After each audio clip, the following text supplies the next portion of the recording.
Hi everybody. Okay, this is part 2 of a hopefully just 2-part message called Here to Die.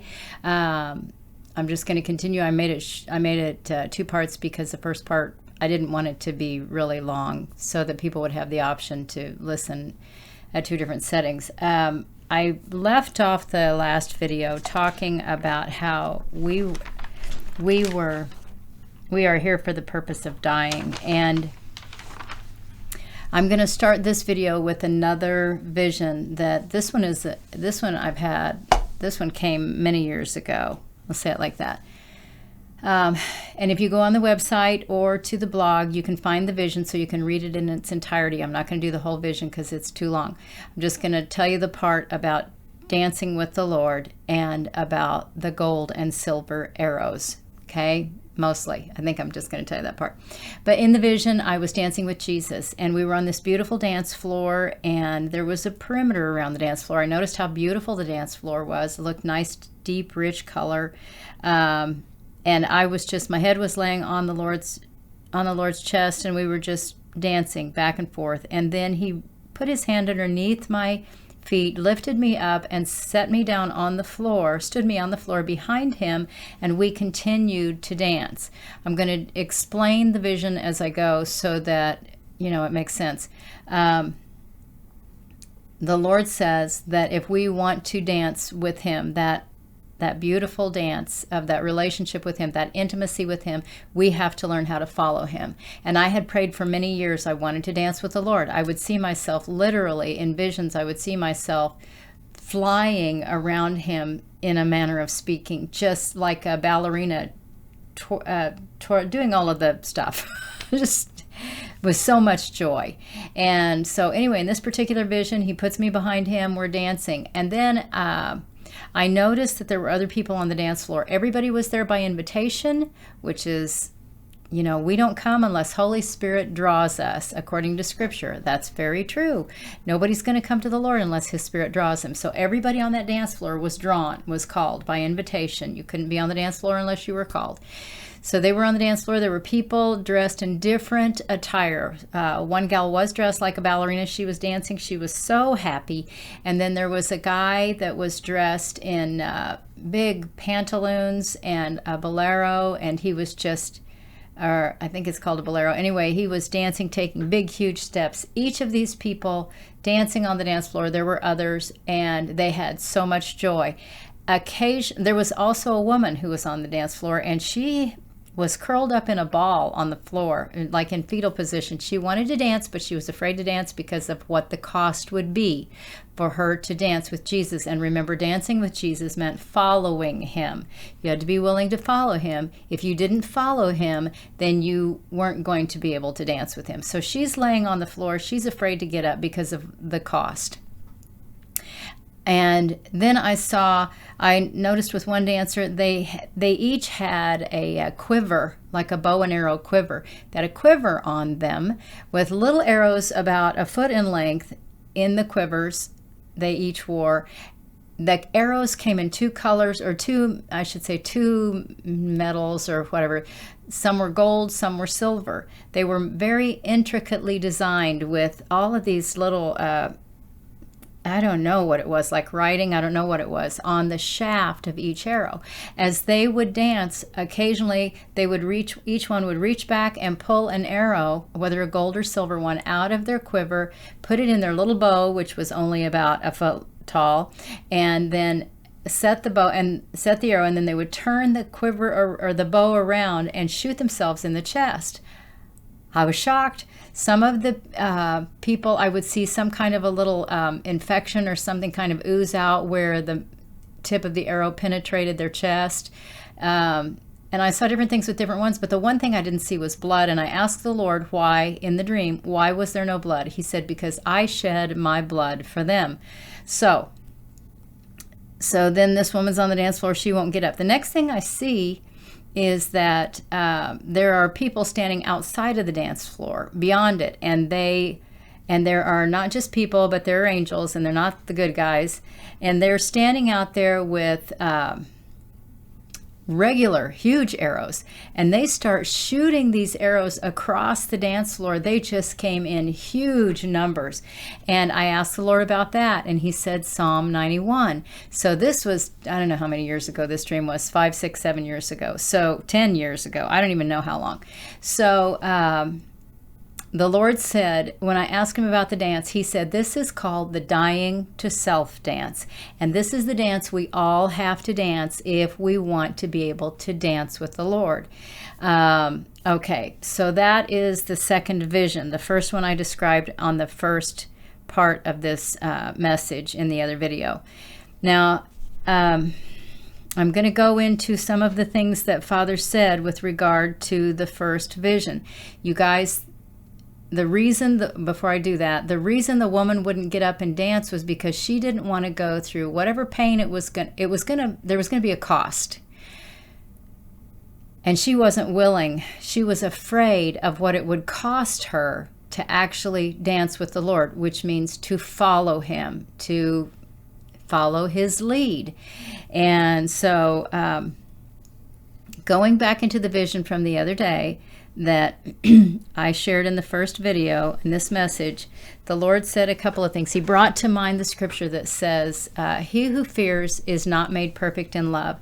Perfect love casts out fear. So the woman on the dance floor in the second vision that I just shared, the vision of dying to self dance, hadn't been made perfect in love yet. She was afraid of what she would have to go through. And the Lord said this. This is...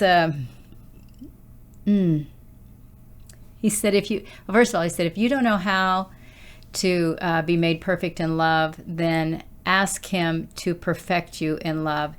It's truly, you guys, it's a laying down of your own life every day and trusting him more and more and more, because he is who he says he is. It's just getting to the place where you no longer trust in your own self, but you trust in him, regardless of what you have to go through. Okay, so here's the next thing he said. If you're not willing to die for him, if you're not willing to die for the Lord, you are not worthy to escape. This is why the video has to be 2 parts, because this part right here is kind of long. He talked to me about the people who want to escape the things that lie ahead of us, and how there are 2 camps in that group. There are people who want to be taken out. Let me say it like this.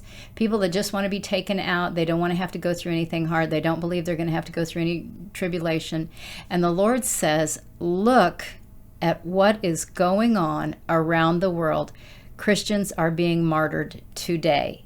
Many Christians are being martyred today. God's trying to teach us something here, you guys. We can't look at those people and then at ourselves and think we're any better. We cannot do that. We can't go, well, yeah, they had to be martyred, and we know that was hard and everything, but God's going to come and take us out of here. I'm not going to get into the debate about timing, even though I just sort of touched on it. I'm just going to say this.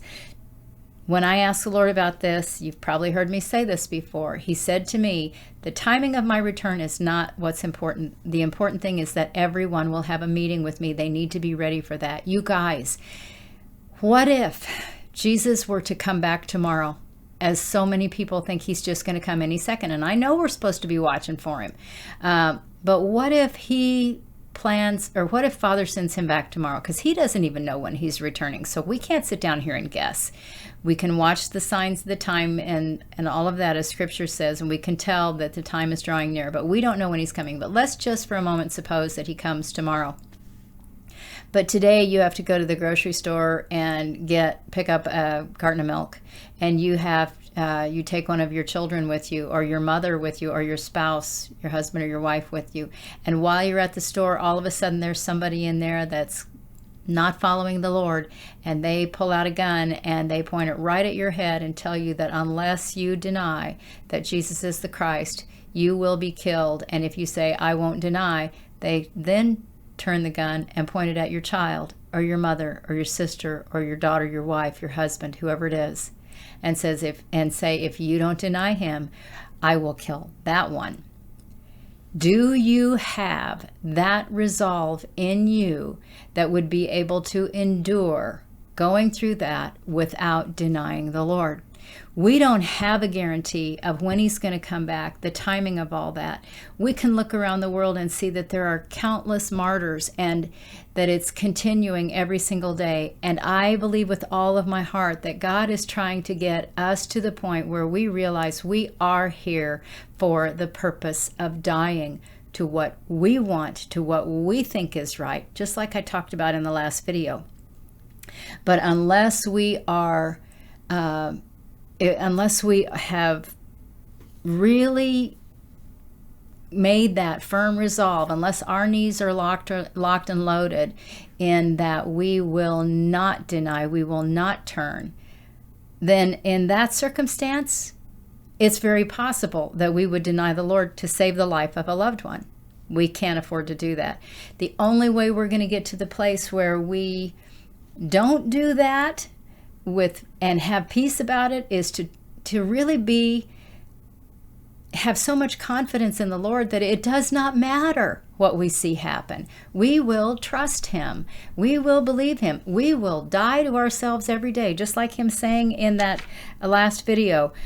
We are here for the purpose of dying. We are here for the purpose of dying to ourselves and what we want, so that he can have his way in us, so that there is no more rebellion in us and there will not be rebellion in his kingdom.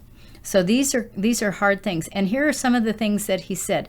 He said, if you're not willing to die for him, you are not worthy to escape. So even if he came tomorrow, if you are not willing to lay down your life for him or anything else, you're not worthy to be just taken out of here and, go up in the clouds and not have to go through all this stuff.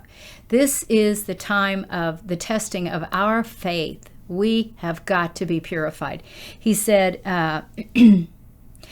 you're not worthy to escape. He said, it doesn't mean you will necessarily die. That does not necessarily mean you're going to die. It just means you're not worthy to escape. So your time's not necessarily done. He said it does mean you have not died to self, that you are still selfish and you still have issues. Are they issues of fear or pride or doubt or unbelief, unforgiveness, rebellion? What is the issue? He's bringing this to our attention so that we will work through this with him individually, because he's the only one who knows honestly whether or not we are ready to die to self. And it is possibly going to be a physical event where we're literally killed for his name, or it is going to be that we don't go through that, but we haven't learned to die to self to the point where we stand before him face to face. We still have our stuff, and we still want to hold on to our stuff, and we still want to go into his kingdom holding on to our stuff and saying, I'll come and you can be my God. By the way, I'm bringing all this garbage into your kingdom with me. No, it's not going to happen. It's not going to happen. And so when he talked about being locked and loaded, if you watched the last video, you know what I'm talking about, the man in the vision whose knees were locked and loaded. He said to ask you, are you confident? Is your confidence in him? Are you fully confident in him? I've thought about this very thing so many times in my life. What would it be like? And I pray for you guys and for Chuck and me and my whole family that we will not deny the Lord, not just in that moment if we're brought to that moment of having to either deny or be physically killed, but also in our day-to-day living. Father, help us get to the place where we have chosen to martyr ourselves for you, for your cause, for the sake of who you are, and for being able to be with you one day. Help us kill off our own selves. You came and paid for us. Jesus was our martyr. Yeshua the Messiah was our martyr for us. Help us follow that example. Help us learn how to dance with him the way he wants to. Help us learn how to follow him. He took the lead. Are we going to get behind him and follow him, or are we just going to get out there and do our own dance, or are we going to lay down on the dance floor afraid of what that might look like if we had to give up our own lives? So there's this. And then he said he brought to mind not all, but a lot of the a lot of his disciples and the Old Testament prophets and apostles, people who throughout, from the beginning to the end, who gave up their life for him. And it was not an easy thing. There were people who were beheaded, and just like that's going on today, there were people who were crucified, people who were, what are some of the things, Father? Stabbed, boiled, burned, put out in prison. That's another thing. Would you be able to stand it? You guys, I ask myself the same things. I keep saying, Father, please strengthen me so that whatever I have to go through, I will endure. Are you able to be thrown into a prison without all of a sudden you're just gone? And how are you going to deal with all this stuff? We have to get ready. It is about eternity, but it's also about now. And all of it is important. I've shared this before, I'll share it again. I'm giving myself just a few more minutes here. Back in 2006-07, some of you have heard me say this before, I'm going to say it again. A vision of seeing my mother and one of my sisters standing on a gallows. There were a big platform. There was a guillotine there. There was a man that was the guy that was going to chop off their heads if they said they wouldn't deny the Lord. And they had been given that choice. And I knew in the vision, and I know in real life, that will not happen. They will not deny him. They have grown in their relationships with him. They know they will never deny him. They know that. I said this in part one of this video. I know people who are destined, I hate to use that word, but they are set apart for martyrdom. I'll say it like that. And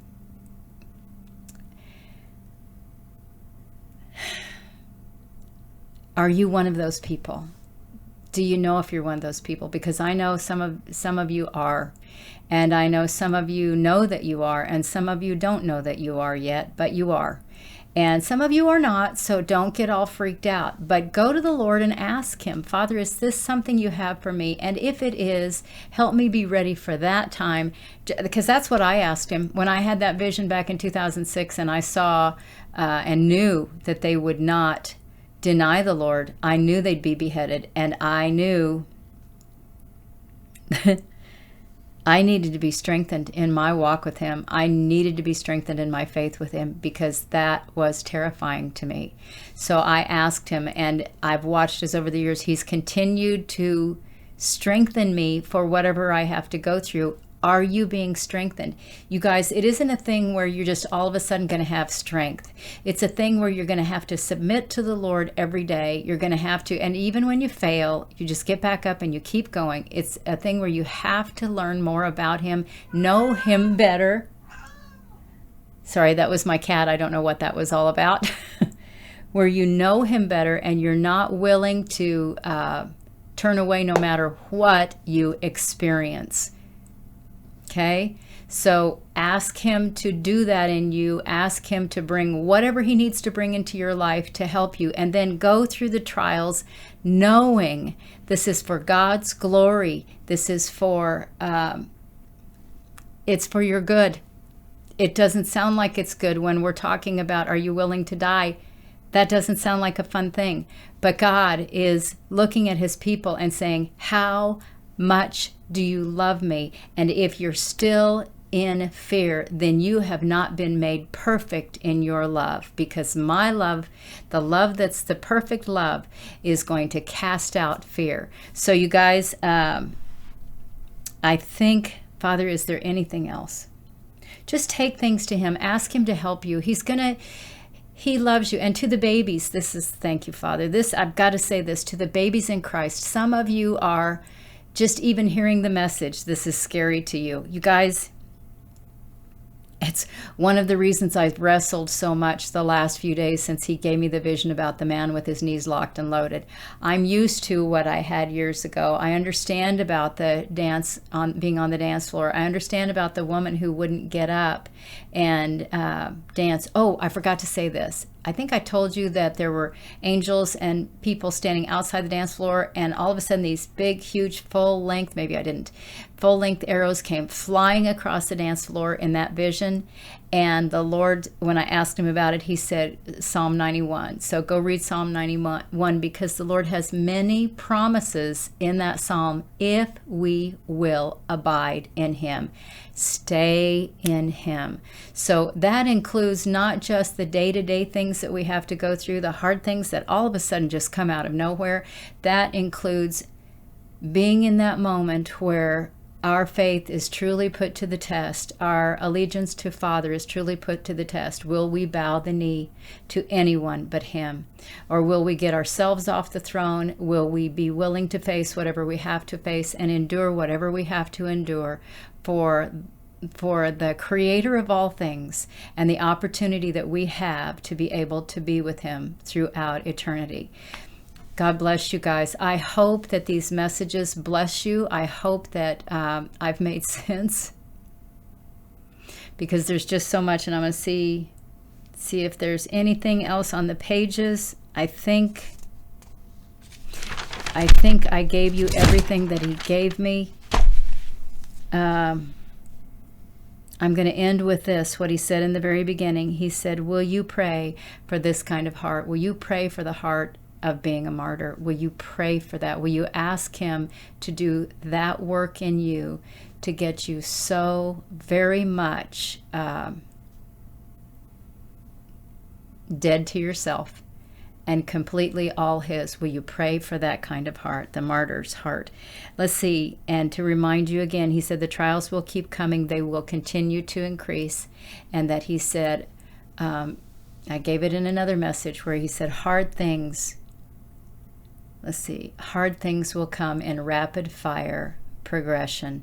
The word rapid fire has meaning, and I cannot tell you what that is without this possibly being maybe getting in trouble on this channel, because rapid fire, if you think about that, and it's not talking about shooting guns and all that. There's another kind of there's another word that's used for, when you think about rapid fire produces another thing. It's called, I can't say it. So anyway, just pray about it, or you can message me and I'll tell you. But just, you guys, just remember, God wants your knees locked and loaded like the man in the vision. You do not bow to Baal. You do not bow to your own will. You do not bow to anybody or anything. Whether you're standing in front of someone who's going to take your life or the life of a loved one, or going to cart you off to some prison somewhere, you do not bow. You simply follow, obey God, stay rigid. Oh, this is the last thing. He reminded me, thank you, Father. As I continued to pray about the whole thing about being, about the man when he fell, one of the things that he showed me, because the man did not shatter, and I know I said that previously, but in that vision when the man fell, I can't remember if it was like yesterday or the day before, as I continued to just pray about it and consider it, the Lord, I kept seeing the man shattered. He hadn't shattered when he'd fallen, but after he fell, he shattered. And the Lord said that is when someone is martyred, it's because all of his parts, the man, just all the pieces went in all kinds of directions. That's what happens when people are martyred, you guys. It's like the seed that has to fall to the ground and die, like Jesus talked about. When one of God's people is martyred, then it's like it just waters the seed of, or it waters the ground for more harvest. So God bless you guys. I think I hear somebody knocking at the door. I better go check and see what that is. I will be back with Chuck tonight for morning sessions. It'll be 1 o'clock in the morning. God bless you. Please write. Leave your comments. Thank you to all of our subscribers. Again, thank you to all of you who are helping us financially. Thank you to all of our prayer teams, all the prayer warriors, and everyone who's involved in this ministry. You guys, we love you all. Please keep us in your prayers. And we will be back this evening and then tomorrow, prayer video and more. Talk to you later. Bye for now.